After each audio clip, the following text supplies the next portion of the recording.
On this Sunday night, reclaiming focus in schools. From cell phone rules to social media bans and vaping enforcement. We need to be bold.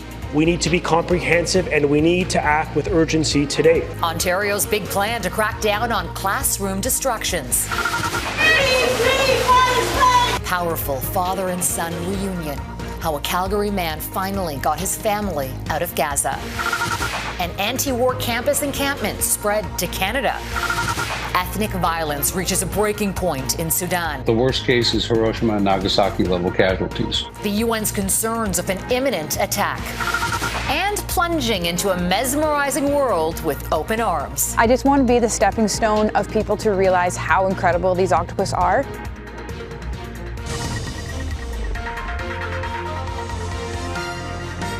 Global National with Farah Nasser. Good evening to you. Thank you for joining us.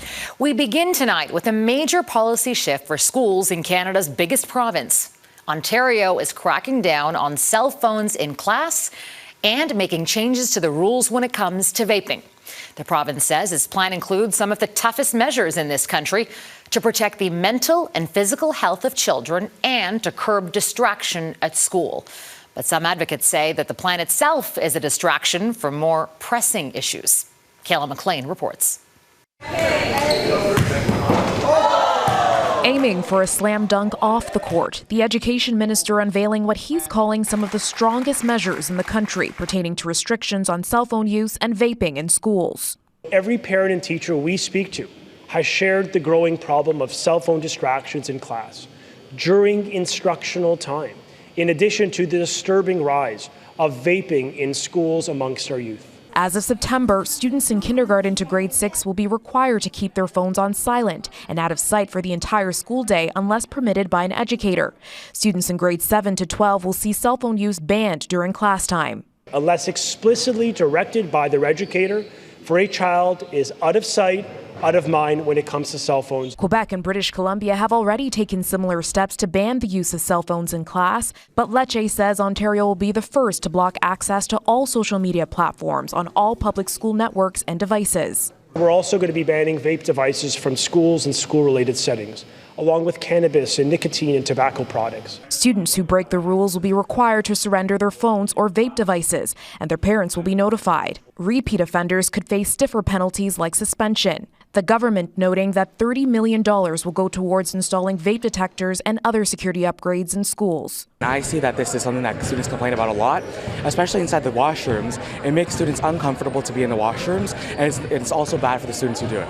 Today's policy changes come after the PCs already implemented a cell phone ban in classrooms back in 2019. Lecce says there are differences. The fundamental difference is this is the policy the province is implementing with standards, with consistency in the application, in the enforcement, and the educational component. But some parents aren't buying it. So on Friday, we learned that he cut more teachers from our schools by hiding the funding announcement. And today he shows up to distract us with a regurgitation of something we had 4 or 5 years ago, and it didn't work. Kayla McLean, Global News, Toronto.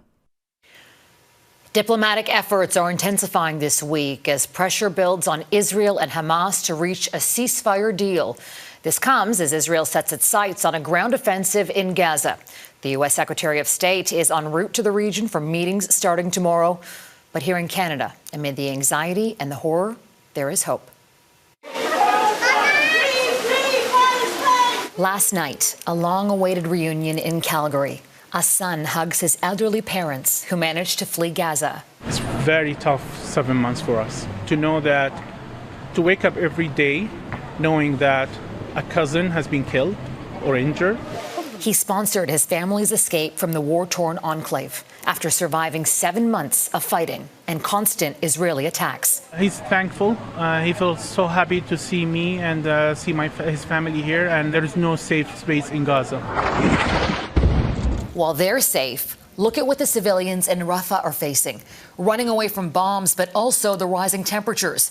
The UN says at least 2 children have died from the scorching heat. As the humanitarian crisis spirals, the risk of famine grows. Much-needed aid is ramping up, including from Israel. In the coming days, the amount of aid going into Gaza will continue to scale up even more. food, water, medical supplies. Today, the World Central Kitchen confirmed it will resume operations beginning Monday, a month after 7 workers of the U.S.-based charity were killed in an Israeli airstrike. Without a plan for keeping civilians safe, Washington says it will not support a military operation in Rafah.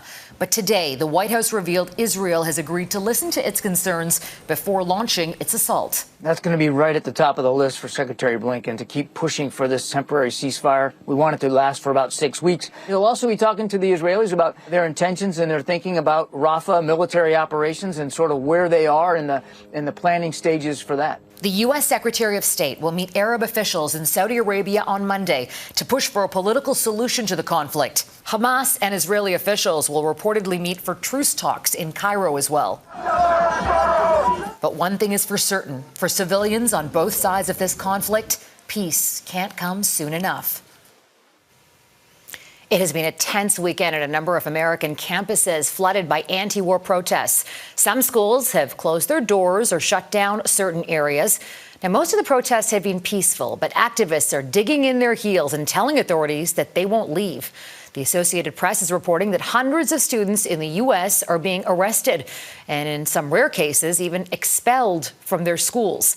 And now the movement is spreading to Canada, with Montreal students also refusing to take down tents at McGill University, saying they'll stay until the school meets their divestment demands. Abigail Beeman reports. Fresh clashes between pro-Palestinian protesters and groups supporting Jewish students at UCLA Sunday. We have a big demonstration here planned with permits, and here we have a marauding band with pushing, shoving thugs. We heard about the counter protesters showing up. They're trying to show up saying that this protest is just full of hatred. So we're just here to counter them. We believe the state of Israel needs to be confronted. We're going to open up Siemens Hall. Everyone, welcome.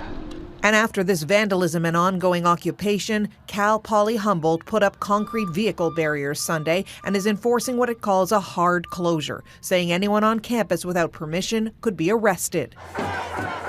Well, this was the scene outside a Missouri County jail Saturday night after 80 protesters were arrested for refusing to leave Washington University, including fringe presidential candidate Jill Stein. Freedom of speech on a very critical issue that needs debate and dialogue.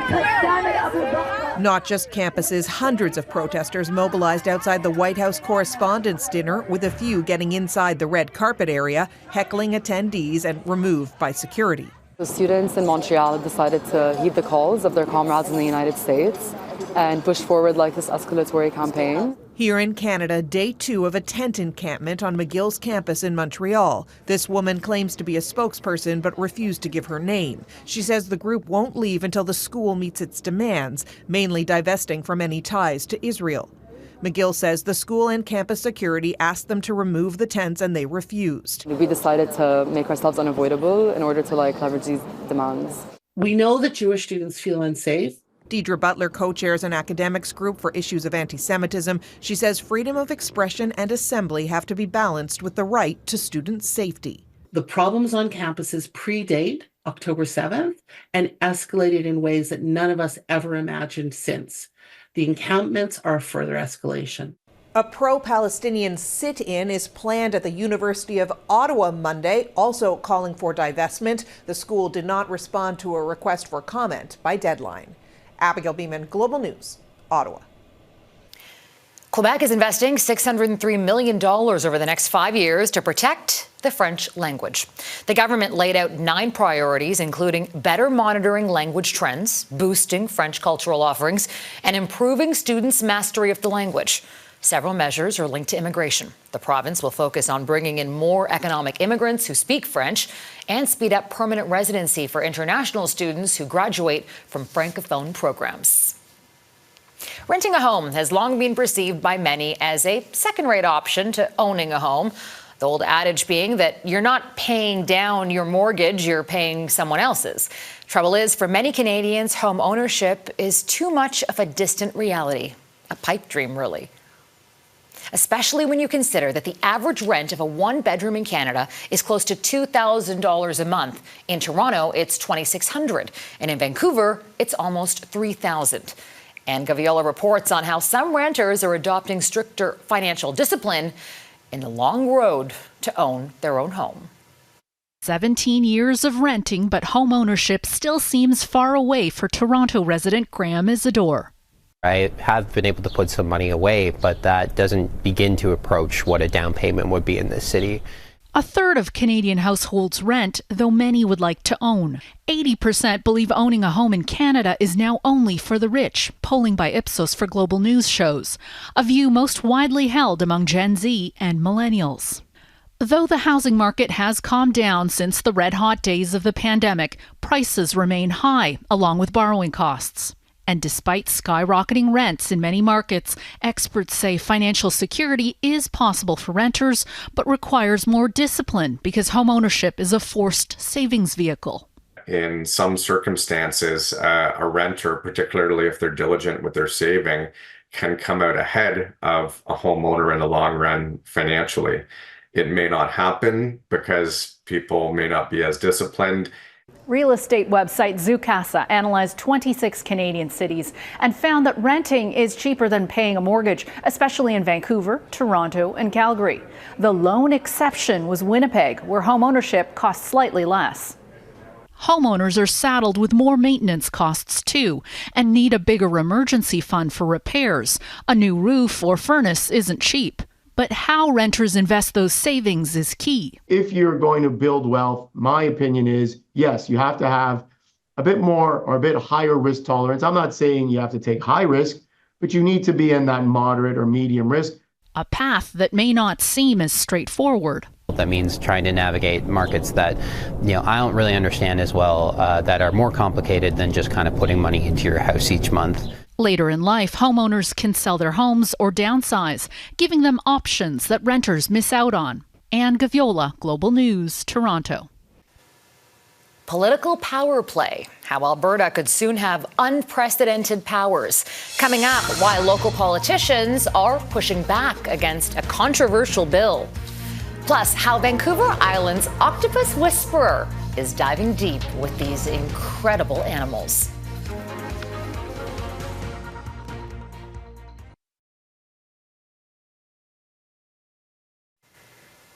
New rules in Alberta could change how much control municipal officials have over their own governance. As Heather Yourex-West reports, the changes would give the province the powers to repeal bylaws and even remove elected officials. The Honourable Premier. It's stuff you learn in grade school social studies. Different levels of government take care of different tasks. National defense, that's a federal government job. Healthcare and education is up to the provinces. And potholes and pet control, that's left to the cities and towns. Except the province could make Edmonton and Calgary disappear if they wanted to through legislation. That's because Canada's constitution divides jurisdiction between the provinces and the feds. But local governments aren't guaranteed power in the same way. Its authority comes from the provinces, and in Alberta, the province made it clear this week that they can take that power back. Through this legislation, we are ensuring the locally elected officials and councils are accountable to the Albertans who elect them and make decisions that are clearly in Alberta's interest. Bill 20 gives the provinces sweeping powers over municipalities, including the right to fire councillors or overturn bylaws. The mayors of Calgary and Edmonton were not pleased. The province should not be coming in and threatening mayors and councillors, saying that if we don't think the way the province thinks, that they're going to fire us and remove us from office. If the people that are in provincial government right now are interested in doing the work of the municipal government, perhaps they should have run for these positions. The legislation is also the second time Alberta has moved to limit the power of municipal governments in less than a month. Bill 18 blocks local governments, along with any provincial entity, from making deals directly with the federal government.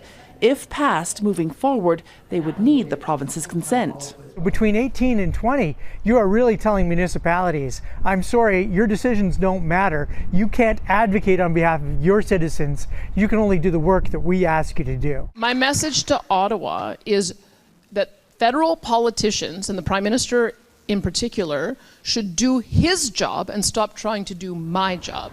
The Premier of Alberta asserting power over all that is constitutionally protected provincial jurisdiction and all the additional responsibility that may come with that claim. Heather Yourex-West, Global News, Calgary. Catastrophic crisis ahead, an urgent appeal to help Sudan by the UN.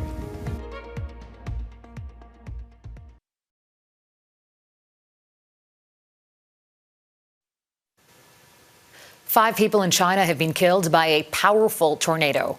It struck the southern port city of Guangzhou, where at least 33 others were injured. State media says the twister damaged more than 140 factory buildings, but it didn't destroy any homes. Adding to the chaos, nearby farmlands and residential compounds were hit by hailstones the size of golf balls. And severe weather is continuing its path of destruction across the southern United States this weekend. Multiple tornadoes touching down in several counties in Oklahoma on Saturday night. The storms being blamed for 4 deaths, including a child. There were over 100 tornadoes detected in 6 U.S. states on Friday alone. The states of Nebraska and Iowa were severely impacted as well. The United Nations Security Council is expressing deep concern for the crisis in Sudan's Darfur region. An opposition military group is closing in on the region's main city, and thousands are at risk if the conflict with the Sudanese army escalates. The numbers out of Sudan are mind-boggling. Nearly 7 million people are uprooted from their communities, the biggest internal displacement crisis in the world. Nearly 5 million children are under the age of 5, and new or expectant mothers face malnutrition. Redmond Shannon now on a crisis that the world simply cannot ignore. This is believed to be Sudan's paramilitary rapid support forces heading toward the city of El Fasher in North Darfur. It is the last part of the vast region not under RSF control. Global News cannot independently verify the video, but experts say it is likely from the past week, and they dread what it could mean. The worst case is Hiroshima and Nagasaki level casualties. Nathaniel Raymond says the RSF is now at the edges of El Fasher. The experienced human rights investigator has been monitoring alleged atrocities in Sudan's year-long war using high-definition satellite images. Women were raped en masse in the cities that RSF have taken, and in some cases children were thrown into buildings on fire. We know what RSF will do. Anyone who says that RSF will not engage in mass atrocities here has not been paying attention. The RSF denies allegations it has been involved in ethnic cleansing against non-Arabs in Darfur as it fights Sudan's armed forces. United Nations experts say 10 to 15,000 people were killed in the city of El Geneina when the RSF captured it last year. The amount of people from groups that they have targeted for killing is 5 times larger than El Geneina here. In 2020, international peacekeeping troops left the region after a 13-year mission established in Darfur following the killings and deaths of 200,000 people there 2 decades ago. The UN Security Council issued a statement of concern on Saturday about El Fasher. It's so painful also to see the level of neglect by the international community towards Sudan question. Sudanese activist Hala Al-Karib says hundreds of thousands of people have fled to El Fasher for safety during the conflict. And now, as the world is distracted by other wars, many of those people face the most horrific of fates. Redmond Shannon, Global News, London. Deep sea secrets next. The Canadian octopus whisperer featured in James Cameron's new National Geographic documentary.